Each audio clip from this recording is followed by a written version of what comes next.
সবাইকে স্বাগত জানাচ্ছি গুরুত্বপূর্ণ তথ্যভিত্তিক আজকের আলোচনা।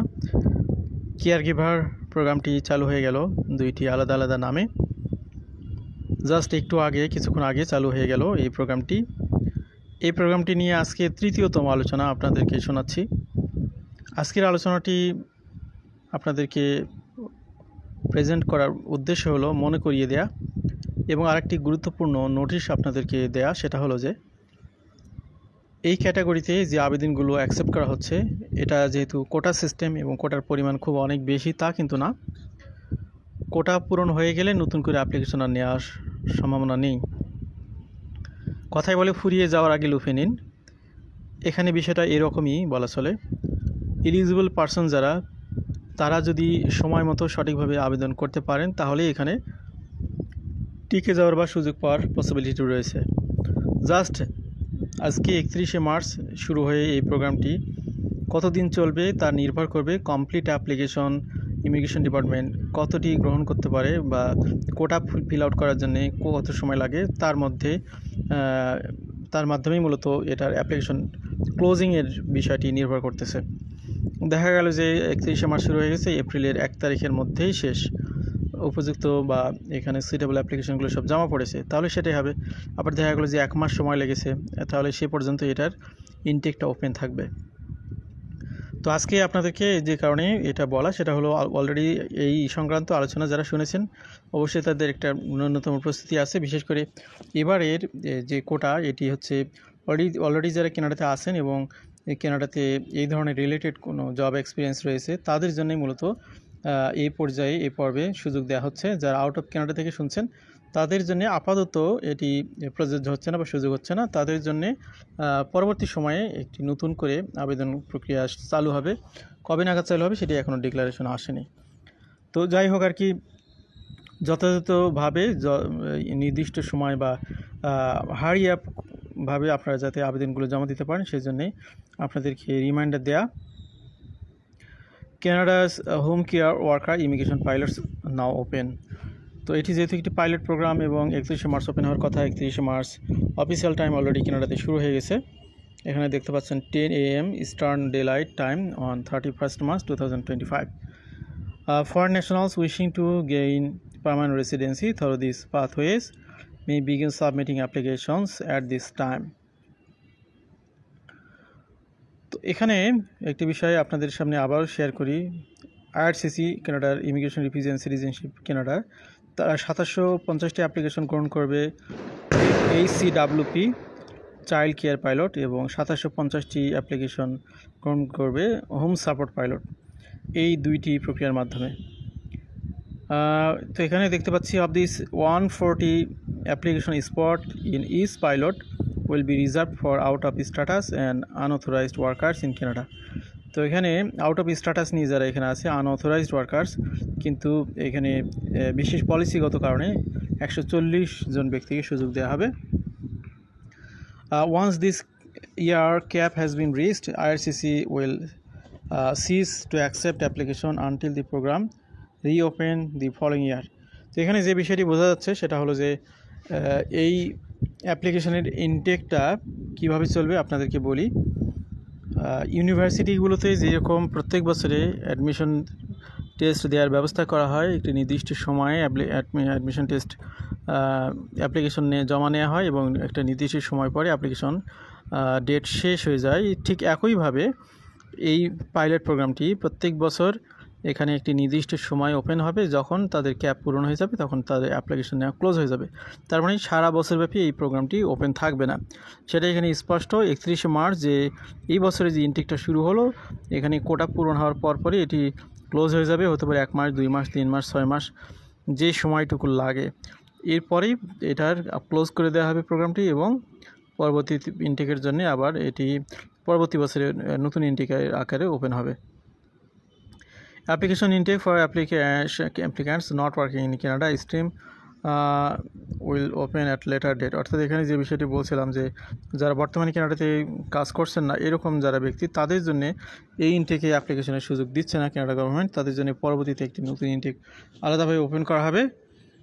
Instruction on how to apply for HCWP, আপনাদেরকে এখানে বেসিক কিছু গাইডলাইন দিব আমরা। এগুলো অনেকের জন্য সহযোগিতাপূর্ণ হতে পারে যে কিভাবে আবেদন করবেন। অলরেডি বলেছি, আবার রিপিট করছি আপনাদের সুবিধার জন্য। তো আজকে আরেকটি বিষয় বলে রাখি, 31শে মার্চ আমাদের একটি সেমিনার হওয়ার কথা ছিল।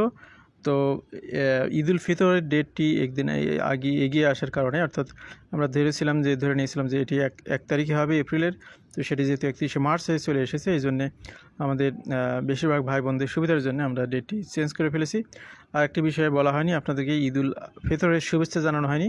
সবাইকে ঈদ উল ফিতরের শুভেচ্ছা। আমাদের সাথে যারা যুক্ত আছেন তাদেরকে, বিশেষ করে মুসলিম নন মুসলিম সবার জন্যেই। এটি যেহেতু পৃথিবীর বৃহত্তম one of the biggest largest religious festival, সুতরাং এটা সবাইকে আমরা এটার জন্য সাদর আমন্ত্রণ এবং শুভেচ্ছা জানাচ্ছি। By this time, foreign nationals interested in applying for this pilot should already have prepared this document, their document. তো এখানে ডকুমেন্ট প্রস্তুতির বিষয়গুলো অবশ্যই আপনাদেরকে আগের আলোচনা আমরা বলেছিলাম। তো আবার একটু বলি এখানে, if the cap has been reached before you start your application, you will not be able to submit it.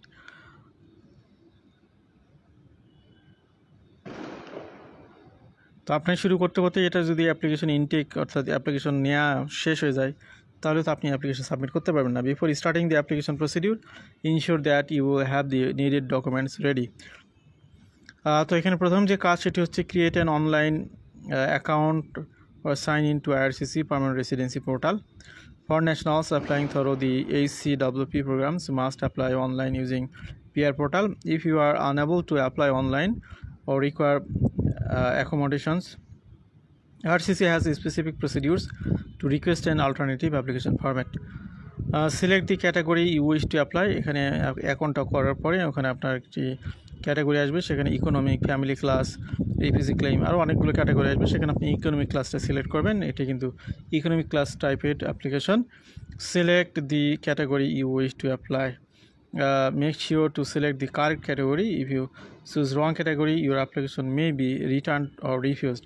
The available subcategories will be displayed as long as the cap has not been reached. তো কোটা পূরণ হওয়ার আগ পর্যন্ত এই ক্যাপটি এখানে show করবে। যখন কোটা পূরণ হয়ে যাবে তখন এটি আর অনলাইনে আপনারা পাবেন না, তার মানে অ্যাপ্লিকেশন সাবমিট করতে পারবেন না। এখানে দেখতে পাচ্ছেন applicants with valid work authorisation in Canada. এখানে দুইটি ভাগে পাইলটটি পরিচালিত হচ্ছে। একটি হলো চাইল্ড কেয়ার, একটা হলো home support workers in Canada. এরপরে আমরা আসি আরেকটি ক্যাটাগরি যেটা বিশেষভাবে কনসিডার করা হবে, child care home support workers in Canada public পলিসির অধীনে, যেখানে 140 জনকে সুযোগ দেওয়া হবে। Get ready to upload your documents and fill out forms on the PR portal. তো এখানে এলিজিবল ব্যক্তি যারা নিজেরা হয়তো এখানে এক্সপার্টাইজ নাও থাকতে পারে, তো এখানে অবশ্যই আপনাকে লয়ারের মাধ্যমে হেল্প নিতে হবে। তো এই বিষয়গুলি আপনার চেষ্টা করবেন কোনো একটা আরসিআইসির মাধ্যমে বা লয়ারের মাধ্যমে এই কাজগুলো করা। তবে তার আগে আপনি বেসিক এলিজিবিলিটিগুলো চেক করে নেবেন যে এগুলো আপনার আছে কিনা। যদি বেসিক এলিজিবিলিটি না থাকে তাহলে খামখা লয়ারকে টাকা দেওয়ার দরকার নেই, কারণ লয়ার একটা কেস নিলে আপনার অনেক টাকা গুনতে হবে অবশ্যই। সুতরাং আপনার এলিজিবিলিটি বিষয়গুলো আগে ভালোভাবে বুঝে নেওয়ার চেষ্টা করবেন প্রাইমারি স্টেজে নিজেই যে আপনি এটার জন্য ক্যাপাবল কি না। এখানে কী ফর্ম লাগে সেটা অ্যাট গ্যালেন্সে দেখানো আছে, আপনারা চাইলে দেখে নিতে পারেন। তো এখানে যে কমন ডকুমেন্টগুলো আপনাকে আগেই রেডি করতে হবে, যেগুলো প্রিকন্ডিশন, যেগুলো আপনার থাকলে তারপরে আপনার এখানে আবেদনের যোগ্যতার বিষয় আসবে। While most documents will be section on the PR portal clearly indicating where to upload them. Certain document must be uploaded as other if they apply to. This includes আপনার একটা জব অফার থাকতে হবে কানাডাতে, proof of training, আপনি এই related যে training করেছেন সেটা একটা training certificate, proof of legal entry, আপনি লিগ্যালি যে কানাডাতে বসবাস করতেছেন সেটার ডকুমেন্ট, আপনার visa, proof of work authorisation, আপনি বর্তমানে যেখানে কাজ করছেন সেখানকার অথরাইজেশন, এবং নতুন করে কেয়ার গিভার বা চাইল্ড কেয়ার হোম সাপোর্টের জব পেলে সেটার যে ওয়ার্ক অথরাইজেশন আছে সেটি প্রুফ দিতে হবে। এই বিষয়গুলো অবশ্যই যদি থাকে দেন আপনি এই ক্যাটাগরিতে আবেদনের চিন্তা করবেন, আদারওয়াইজ না। For applicants missing a document, if you can not provide a required document listed on the document checklist, you must submit a written explanation for is missing document, অর্থাৎ কোনো কারণে আপনি যদি কোনো একটা ডকুমেন্ট দিতে না পারেন তাহলে অবশ্যই সেটা একটা উপযুক্ত কারণ ব্যাখ্যা করবেন যে কী কারণে আপনি এই তথ্য ডকুমেন্টগুলো দিতে পারতেছেন না। Any evidence explaining why you are unable to obtain the document or why you cannot provide it at this time. Upload this document in the portal under the documents type of the original document specified in IRCC checklist. এখানে একটা note based on your immigration department determination your application may be accepted or return as incomplete. তো immigration officer যদি মনে করে এটি incomplete তাহলে ফি সহ ফেরত পাবেন। আর যদি এটা প্রসেস করা হয়, প্রসেসের মাঝখানে গিয়ে যদি তারা দেখে যে এখানে সমস্যা আছে তাহলে এটা রিফিউজ হতে পারে, সেক্ষেত্রে আপনার ফি কোনো রিটার্ন পাবেন না। এখানে যে ফি পেমেন্টের বিষয় আছে সেটা একটু দেখতে পাচ্ছেন। Once your forms are filled out and documents have been uploaded you must now pay associated fee to submit your application. Application fees for HCWP program is start as cumulative 1525. This cumulative fee includes a processing fee, a right of permanent residence fee, a biometric fee. তো তিনটি category ফি তারা একসাথে ফি আপনার নিয়ে নেবে 1525 Canadian dollar. After all the application fees have been paid, you must save as PDF copy of the receipt page. This copy of the receipt must be uploaded to the portal and included as a part of your application. IRCC will also email you a copy of the receipt.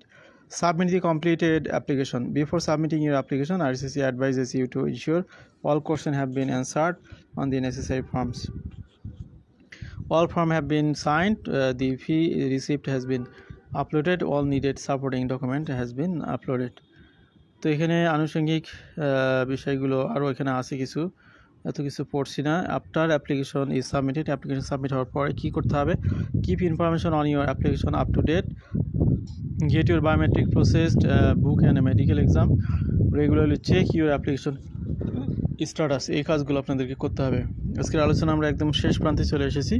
যে তথ্যগুলো এখানে দিয়ে আমরা আপনাদেরকে বোঝানোর চেষ্টা করেছি যে যারা কানাডাতে এই কেয়ার গিভার পাইলট প্রোগ্রামে আবেদন করতে চান বা এখানে নিজেকে যোগ্য প্রার্থী হিসেবে মনে করছেন, তার কিন্তু যে প্রি কন্ডিশনগুলো, জব অফার থাকা, ওয়ার্ক অথরাইজেশন থাকা, লিগালি কানাডাতে বসবাস করা, এরপরে আপনার এই বিষয়গুলোই আপনার কনফার্ম করতে হবে। এগুলো কনফার্ম হয়ে গেলে দেন আপনি কোনো একজন ভালো লয়ারের মাধ্যমে আপনি এই কাজগুলো করতে পারেন। আপনি নিজে যদি এক্সপার্ট হন তাহলে নিজে করতে পারেন। তো আশা করছি তথ্যগুলো আপনাদেরকে সহযোগিতা করবে। ভালো থাকবেন সবাই। আল্লাহ হাফিজ। আসসালামু আলাইকুম।